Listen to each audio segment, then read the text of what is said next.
आज हम पढ़ेंगे molecular orbital theory. Molecular orbital theory जो हमें बताता है पैरामैग्नेटिज्म बिहेवियर के बारे में, यानी मैग्नेटिक बिहेवियर के बारे में ही बताते हैं। कौन सा मॉलिक्यूल पैरामैग्नेटिक होगा, कौन सा फेरोमैग्नेटिक होगा, कौन सा डायमैग्नेटिक होगा। इसके जो सबसे मैं आपको बताऊंगा कि ये हेटेरो एटॉमिक मॉलिक्यूल यानी डाई एटॉमिक मॉलिक्यूल है और वो हेटेरो HF है। उसके लिए हम इसके स्ट्रक्चर को कैसे ड्रा करेंगे, उसके लिए स्पेशल केस होते हैं। लेकिन उस पर जाने से पहले हम सबसे पहले सिंपल मॉलिक्यूल को ले लेते हैं। इसके पाचुलेट का हमें पता है कि एटॉमिक मॉलिक्यूल कंबाइन होते हैं और उससे हमारे पास मॉलिक्यूलर ऑर्बिटल बनते हैं। जितने एटॉमिक ऑर्बिटल होंगे उतने ही मॉलिक्यूलर ऑर्बिटल बनेंगे। और ये जो हमारे पास मॉलिक्यूलर ऑर्बिटल है ये फील्ड होंगे 3 रूल के मुताबिक, अफबाउ प्रिंसिपल, हॉर्न्स रूल और पाले। अफबाउ का मतलब तो हमें पता है कि बिल्डिंग अप, कि जिसकी एनर्जी कम होगी वो सबसे पहले फील्ड होगा और जिसकी एनर्जी ज़्यादा होगी वो उसके बाद और इसी तरह फील्ड होगा। दूसरा जो हॉर्न्स रूल हमें कहते हैं कि डीजनरेट ऑर्बिटल, उसका हमें पता है कि ऑर्बिटल ऑफ सेम एनर्जी, जब हमारे पास सेम एनर्जी के ऑर्बिटल होंगे तो इलेक्ट्रॉन अलग अलग ऑर्बिटल में जाएंगे। किसके साथ? सेम स्पिन के साथ, रादर एक ही ऑर्बिटल के अंदर दोनों नहीं आएंगे। और उसके बाद पाले प्रिंसिपल कहते हैं कि एक ऑर्बिटल के अंदर मैक्सिमम 2 इलेक्ट्रॉन होंगे और स्पिन ऑफ इलेक्ट्रॉन क्या होगा? अपोजिट होगा।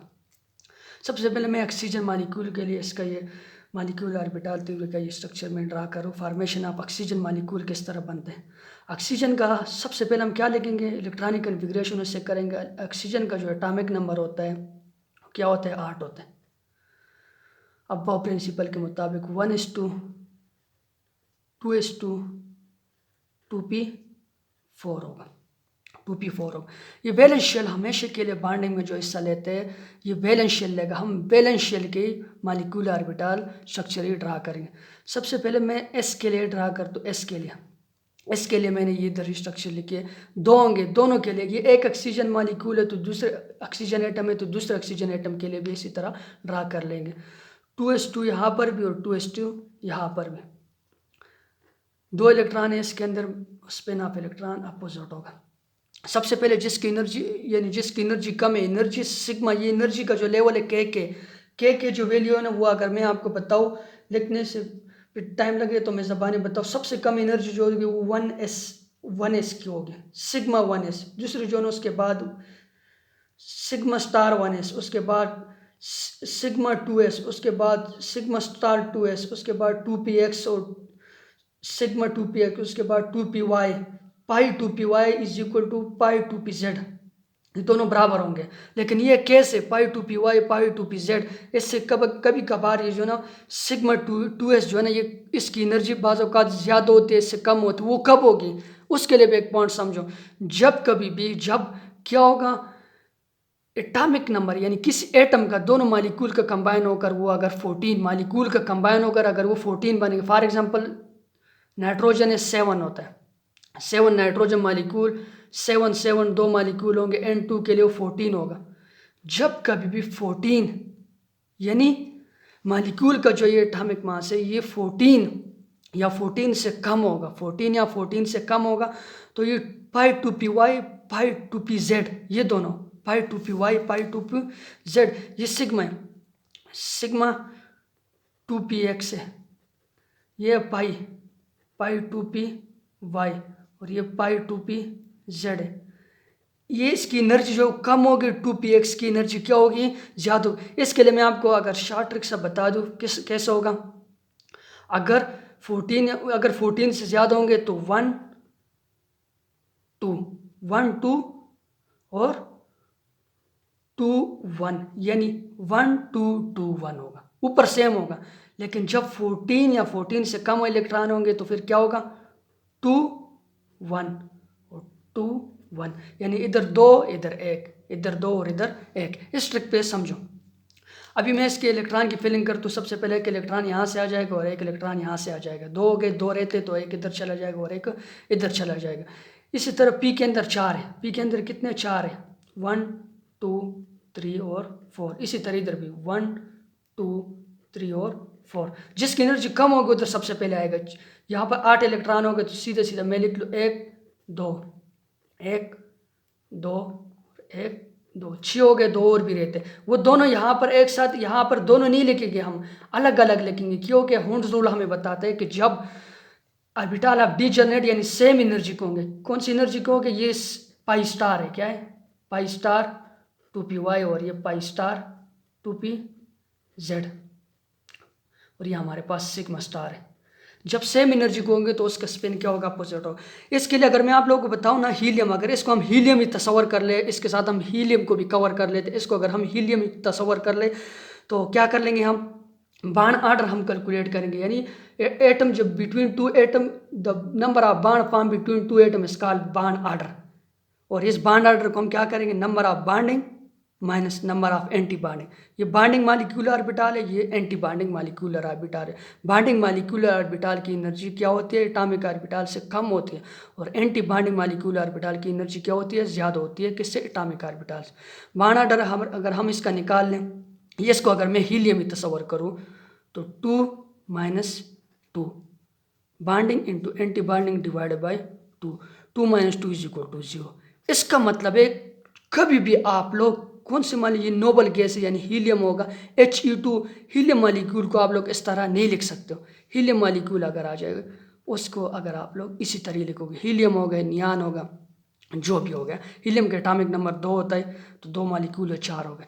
अगर ऑक्सीजन का मैं तस्वर कर लो, यहाँ पर इधर से मैं सारे सबको सब लिख सकता हूँ, 1 2 3 4 5 6 7 8, इन नंबर ऑफ बाइंडिंग इलेक्ट्रॉन कितने, 8, एंटी बाइंडिंग 1 2 3 4 -4, ये बाण आर्डर में निकाल रहा हूँ किसका, ऑक्सीजन का, डिवाइडेड बाई 2, 8 - 4, 4 डिवाइडेड बाई 2 = 2।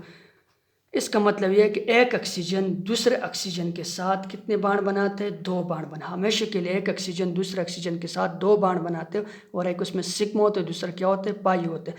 और मैग्नेटिक बिहेवियर जो अनपेयर इलेक्ट्रॉन की तादाद को बोलते हैं, यहाँ पर हमारे पास अनपेयर इलेक्ट्रॉन अवेलेबल है, तो ये ऑक्सीजन मालिक्यूल 2 बाण बनाने के साथ साथ इसका दूसरा नेचर क्या है, ये पैरामैग्नेटिक है, यानी मैग्नेटिक फील्ड की तरफ क्या होते हैं, अट्रैक्ट हो सकते हैं। और हीलियम मालिक्यूल, इधर से अगर मैं हीलियम इसको तस्वर कर लूँ तो कोई बाण हीलियम मालिक्यूल के दरमियान नहीं होते। अभी जो स्पेशल केस है ना, HF, इसको हम देखेंगे कि HF मालिक्यूल में किस तरह की बाइंडिंग होती है। सबसे पहले मालिक्यूल ऑर्बिटल स्ट्रक्चर बनाने से पहले सबसे पहले हम क्या करते हैं, इलेक्ट्रॉनिक कन्फिग्रेशन देते हैं। हाइड्रोजन का एटॉमिक नंबर 1 होता है, तो 1s1, 1s1। फ्लोरीन के क्या होता है, फ्लोरीन का एटॉमिक नंबर 9 होता है, 1s2, 1s2, 2s2, 2p क्या होगा, 2 2 4 4 और 5 9, 2p 5 होगा। किस कौन से मालिक्यूल के लिए, फ्लोरीन मालिक्यूल के लिए 2p क्या होगा, 5 होगा। और ये 2px भी हो सकता है, 2py और 2pz। अब ये 2px, 2py, 2pz। अभी मैं ये इलेक्ट्रॉन नहीं लिखता हूँ कि ये 2 यहाँ पर है, 2 यहाँ पर है, 2 यहाँ पर है। अभी इसके जो अंदर जो स्पेशल केस है ना, स्पेशल उस पर समझने कि आया इसमें ये एक्स वाला इलेक्ट्रॉन जो है ना, एक्स वाला ऑर्बिटल जो है बाण बनाते हैं हाइड्रोजन के 1s के साथ, p बनाता है या z बनाता है, क्योंकि सब शेल के अंदर ये ऑर्बिटल, इसमें आप लोगों के ख्याल से इसमें कौन से करेगा, तो हमने समझना है कि इसमें x इन्वॉल्व होते हैं, यानी बाण बनाते हैं हाइड्रोजन के 1s के साथ, या p बनाते हैं या z, क्योंकि तीनों में से एक के अंदर एक इलेक्ट्रॉन क्या होगा, एम्प्टी ऑर्बिटल एक है, वही बाण बनाएगा कि हाफ फील्ड ऑर्बिटल एक है, या वो x होगा या y होगा या z। इसके लिए मैं आप लोगों के पास सबसे पहले s का मैं अगर लिख लूँ, s की स्ट्रक्चर, किसके, s के 2 लोब होते, यानी x के 2px, ये 2px, इसके एक पॉजिटिव लोब होगा, दूसरा नेगेटिव। इसी तरह s ऑर्बिटल जब आएगा किसका, 1s है, हाइड्रोजन का, पॉजिटिव। जब ये दोनों कंबाइन करेंगे क्या बनेंगे, ये एटॉमिक ऑर्बिटल जब कंबाइन होंगे तो मालिक्यूल ऑर्बिटल। और ये जो मालिक्यूल ऑर्बिटल हाइड्रोजन के s से और ये फ्लोरीन के 2px से, ये मैं x वाला ड्रा कर, x की स्ट्रक्चर इस तरह x एक्सिस पे होता है, तो इससे जो ऑर्बिटल बनेगा वो ऐसे बनेगा। उस पर आप लोगों ने थोड़ा सा समझना है।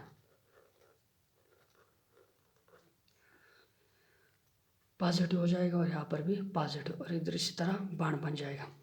ये नेगेटिव वाला साइड ये। अभी अगर ये वाई या जेड का मैं ड्रा कर लूँ, अगर मैं वाई का ड्रा कर लूँ, कौन सा स्ट्रक्चर, वाई का मैं अगर स्ट्रक्चर ड्रा कर लूँ, यानी मिक्स, यहाँ पर मैक्सिमम ओवरलैपिंग होगी, पॉजिटिव पॉजिटिव एक दूसरे के साथ मिल गए और नेगेटिव को कोई काम, नेगेटिव यहाँ पर मिक्स ही नहीं होता है। अगर मैं इधर दूसरी स्ट्रक्चर ड्रा करूँ, कौन सी वाली, मैं वाई वाली ड्रा करूँ, 2p वाई वाली ड्रा करूँ, इसके साथ अगर कौन सा आ जाए, ये हाइड्रोजन का, ये पॉजिटिव और ये नेगेटिव, यहाँ पर पॉजिटिव, अगर ये दोनों कंबाइन हो जाए तो कैसी ओवरलैपिंग होगी, यहाँ पर ज़रा देखना, और ये हाइड्रोजन वाला इधर आ जाएगा, यहाँ पर पॉजिटिव और नेगेटिव, यानी ये जो H हाइड्रोजन का जो पॉजिटिव, ये 2py, यानी 2py भी हो सकते हैं, Z भी इसी तरह होगा, y और Z के दोनों, यानी पॉजिटिव के साथ और नेगेटिव के साथ, दोनों के साथ कंबाइन हो, और ये पॉजिटिव और नेगेटिव, इसका जो इफेक्ट है, इस दोनों को क्या कर लेंगे, कैंसिल आउट कर लेंगे, और इनकी जो ओवरलैपिंग है वो स्ट्रांग ओवरलैपिंग नहीं होगी। तो इसलिए आप लोगों ने ये समझना है कि ये जो ओवरलैपिंग होती है हमेशा के लिए x के 2px के साथ होती है, y और z के साथ नहीं हो सकती, क्योंकि यहाँ पर मैक्सिमम ओवरलैपिंग है, स्ट्रांग बाण बने, और यहाँ पर जो ओवरलैपिंग है वो कम है।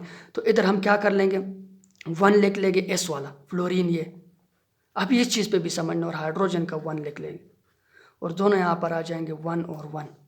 यहाँ पर क्या है, number of bonding, bond order, इसका bond order is equal to number of bonding 2, antibonding में कोई नहीं है, 2 divide by 2 is equal to 1, HF के दरमियान एक। अब इस चीज़ पे आप लोगों ने समझना है, इधर मैंने फ्लोरीन को नीचे लेकर और हाइड्रोजन को ऊपर लेके, यानी जिसकी इलेक्ट्रोनेगेटिविटी ज़्यादा होगी, जिसकी इलेक्ट्रोनेगेटिविटी क्या होगी, ज़्यादा होगी, उसकी एनर्जी कम होगी, जिसकी एनर्जी कम होगी उसको हम नीचे लेंगे। यहाँ पर हाइड्रोजन की इलेक्ट्रोनेगेटिविटी क्या है, कम है, किससे, फ्लोरीन से, और उसकी एनर्जी ज़्यादा है, एनर्जी ज़्यादा है तो हम उसको ऊपर लेंगे। और इन दोनों के दरमियान क्या एनर्जी डिफरेंस है, यानी फ्लोरीन और हाइड्रोजन के दरमियान एनर्जी डिफरेंस कितना है। और ये जो सी है ना, सी, ये हमें बताते कोवेलेंट कैरेक्टर। कौन सा कैरेक्टर, ये भी मॉलिक्यूलर ऑर्बिटल थ्योरी की क्या है, एक, यानी ये भी एक प्रिडिक्शन करता है। मॉलिक्यूलर ऑर्बिटल थ्योरी हमें नेचर ऑफ केमिकल बाइंडिंग के बारे में बताते हैं कि मॉलिक्यूल के दरमियान किस तरह के बाइंडिंग। अभी HF का तो हमें पता है, इलेक्ट्रोनेगेटिविटी का डिफरेंस इधर कितना होता है, हाइड्रोजन का 2.1, फ्लोरीन का 1.9, 1.7 और 1.7 और 1.7 से जब इलेक्ट्रोनेगेटिविटी ज़्यादा होती है तो बाण हमारे पास कौन सा होता है, आयनिक होता है। लेकिन ये कोवेलेंट बांड है, कोवेलेंट बांड क्या हुआ, ये एनर्जी डिफरेंस, ये भी मॉलिक्यूलर ऑर्बिटल थ्योरी भी हमें इस चीज़ के बारे में बताते हैं कि कोवेलेंट बांड की एग्जिस्टेंस क्या है। इस चीज़ से ये जितनी यहाँ पर डिफरेंस होगी फ्लोरीन और इधर इसके जो बाइंडिंग मॉलिक्यूलर ऑर्बिटल है और न एटॉमिक ऑर्बिटल है, इसके दरमियान जो डिफरेंस ये हमें कोवेलेंट कैरेक्टर के बारे में भी बताता है। It's all about molecular orbital theory. Thank you for watching.